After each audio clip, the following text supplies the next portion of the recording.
I mean, how much agony in the short term, how much agony, misery, death, etc., in the short term should one put up with?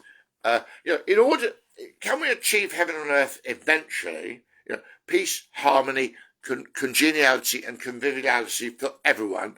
Can we achieve this eventually without any suffering along the way? And Jordan Peterson says, well, suffering is not an option. We all suffer, but Jordan Peterson says, I agree with him, it's best to choose our suffering than to tolerate the random suffering that turns up if we don't choose our suffering. So, and this relates to, does the end justify the means? Would I kill my own children to bring about peace on earth? Well, sorry, Luke, Len, and James, but yes, if I could guarantee it. The trouble is, if I kill my 3 children and then find that doesn't lead to heaven on earth, I will feel like a right plonker now, or worse. I'll probably kill myself. And again, I've done a deal with God. I said, look, I want to play my part in bringing about peace on earth, hopefully within my lifetime. But okay, I don't mind getting recognised after my death. I don't mind getting recognised never. I want peace of earth, and if I have to die I don't want to die a death as horrible as Jesus. Please God, no, But if I have to suffer, I've said to God, if there is a God, metaphorical God, I've said to God, if I have to die a spiritual death in order to bring about peace on earth, I don't just offer my physical death, a horrible death, but not as bad as Jesus, please. I don't just offer my death. I'd like a peaceful death, please, but if that's not possible, so be it. And I also offer my spiritual death. I am so single-minded about doing my part in bringing about world peace.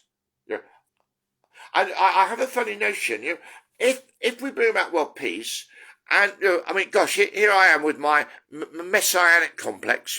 I see myself as a second coming. Talk about second coming. Does anybody know about Teal Swan? I recommended Joyce Meyer as a Christian preacher. The greatest spiritual teacher that I know of is Teal Swan. She had a horrendous childhood with psychopathic abuse. She's written about. Teal Swan has Joyce Meyer has sermons on every topic under the sun. Teal Swan is also, Teal Swan seems to know everything about spirituality, everything about ego, everything about, she's into, she knows everything about Carl Jung. Teal Swan, I call Teal Swan the second coming in female form. And Joyce Meyer is the best female preacher on the planet. And this guy who preached that we need to become like little children, i.e. childlike and not childish. I haven't got his name, but I must find out his name. In all spheres of life, there's probably a prominent man and a prominent woman. In my sphere, I'm a prominent man. Who is the prominent woman who will preach the same message as me, but with a female spin? Are you out there somewhere, darling? Can we get married? Okay, moving on. So sometimes the ends do justify the means. And going back to Stalin and Lenin and Mao, being seemingly not caring about millions of their own people dying, in order to stop this chaos, the world is heading in a downward spiral towards Armageddon.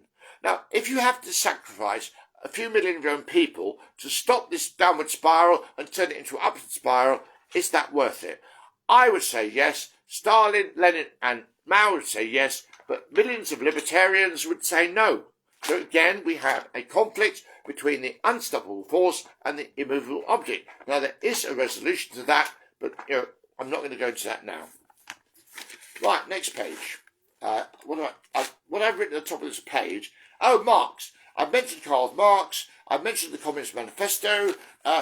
And Jordan Peterson doesn't like the Communist Manifesto. And Jordan Peterson thinks that communism must be a load of rubbish because they've killed so many of their own people. But Professor Wolf and I say that this killing your own people business can be transcended. What we need is Marxism evolving towards the centre. It's workable. Far right politics evolving towards the centre is not workable. In fact, Professor Wolf and I agree that capitalism as we know it, now there's a difference between capitalism as we know it and pure capitalism, but capitalism we know it lurches from disaster to disaster. We get these bubbles, financial bubble after financial bubble. There's Professor Wolf knows the statistics. He says something like this: a minor catastrophe, a minor bubble explosion every 8 years, and a major one every 43 years, something like this. And the trouble is, these bubbles are getting bigger and bigger, and there's this concept of too big to fail. Now, pure capitalists say that there's no such thing as too big to fail, but the governments who need the people's votes say there is such a thing as too big to fail. But the bubbles that burst, when bubbles burst, we have a state of austerity for a lot of people. The next bubble is worse. The next bubble is worse. Sooner or later, we're going to have a bubble that we cannot recover from, and large numbers of banks are going to go bust. People are going to lose their money.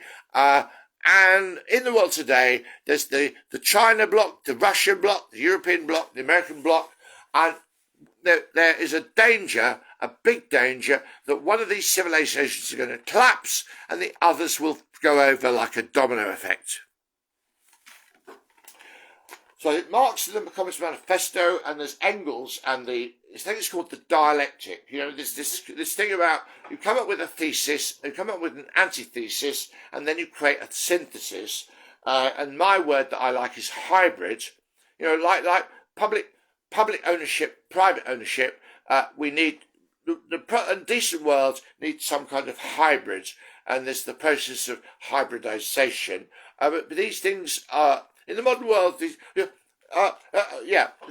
good things are avoided. In the modern world, bad things are embraced and good things are avoided.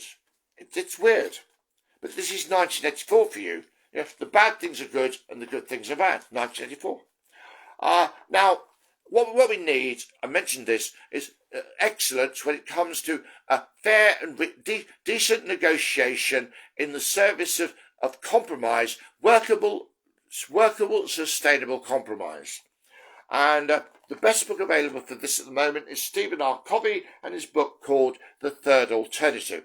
Absolutely excellent book, but I think I've mentioned it doesn't work for relationships. I mean, the polarity, it works in Mormon societies because the relationships between men, they're using the same philosophy, so they're more or less on the same page. Though I've noticed that Mormon wives are unhappy. Traditional Christian marriage is not good for women.